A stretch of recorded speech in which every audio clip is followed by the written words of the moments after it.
Good morning, everybody. A bunch of you out there have already seen pictures of this rifle, but I decided that I wanted to do a little video on it like I did on my 6mm. So, here we go. This is my 17 Fireball that I had built. And when I say I had built, I had the barrel put on because this rifle started off as a 223. And I always had it in my mind that I wanted a 17 Fireball, so I bought a barrel and took it to a guy and had him do the work. The barrel on it is a 20-inch carbon 6. The reason I went with carbon 6 is because that's the first company I found that did a carbon fiber barrel in 17 cal. So when I ordered it, obviously it was just a blank. It wasn't chambered or anything. It was just a 17 cal tube. My gunsmith is a man named Bill Gostomski out of Mount Savage, Maryland. He's got a website, but it's pretty rudimentary. It doesn't get updated very often. If you call him on the phone, he picks up and says hello. He doesn't even give his business name when he picks up the phone. So you're like, did I actually call the right person? Is this Bill? And he said, yeah, this is Bill. Oh, okay. He does pretty decent work. His turnaround times are not bad at all. He's done 2 guns for me now, and I've enjoyed both of them. They're decent, accurate. Well, my 6mm's deadly accurate. I love it. This one has not been as accurate, but I still shoot factory ammo. I don't hand load yet. I got a lot of reasons for not hand loading. I'm probably going to do it someday, but it ain't today. But so what he did, I had him. He threaded the muzzle for me, and he just did a standard 5/8 24 thread.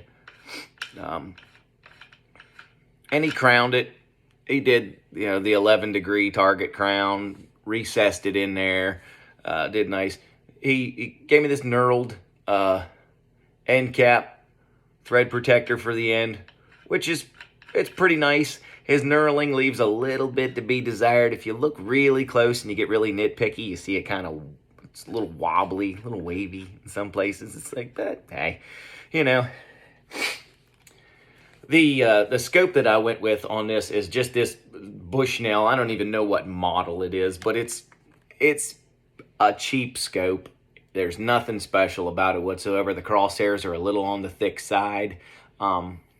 I'm going to upgrade the scope at some point, but I just bought this cheap scope in order to get the rifle shooting and, so that I could kind of get a feel for the gun and things. And once me and the gun kind of get settled into each other, I'm going to get a better optic for it. It's just not today.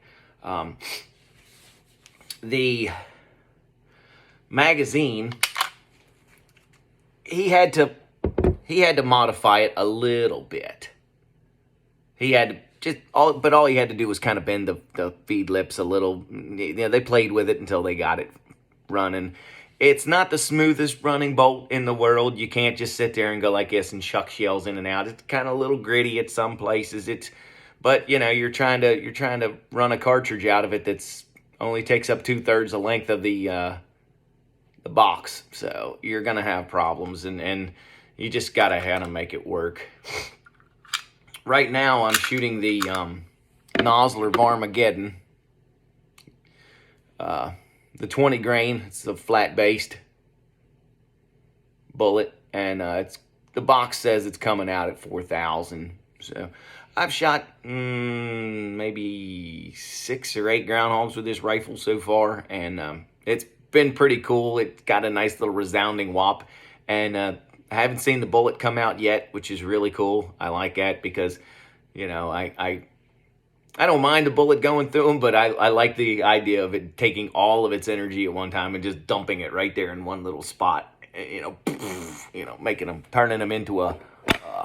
Turning it into like a little internal grenade. I think that's pretty. I just like it. I always wanted a Fireball. I got it. I'm happy with it. Still not going to be the king of distance. My 6mm is going to beat this thing as far as distance is concerned, obviously, because it does drop off the map after about 300 yards, because between 300 and 400 according to the box. It goes from 7.7 low to 20 low. So it like 13 inches in 100 yards after 300. So, yeah. But I like it. I don't regret having it switched over from a 223 to a 17. I got a bunch of medium caliber, small caliber rifles. 223 is good, but it just really wasn't on my radar anymore. I will say one thing I forgot to mention. He had to relieve a lot of the barrel channel in the stock in order to get this thing down in there. It barely made it, barely. It's just real thin right there. But he was able to do it. He had to put some glass bedding in there to make everything, tight and stiff, and I was happy with it. But I wanted something odd. My whole goal when I built this gun was like, I don't want what everybody else has got. I want something unique. And the wood stock with the carbon fiber on it gives this thing just its own look. Very sleek, like it's because that big fat barrel takes up the entire barrel channel. Very sleek looking, very odd because you don't see wood and carbon fiber mixed together very often. But I'm not going to change anything out about it. It's what I wanted, and that's what I got. And that's about it. 17 Fireball. Thanks, guys. Talk to you later.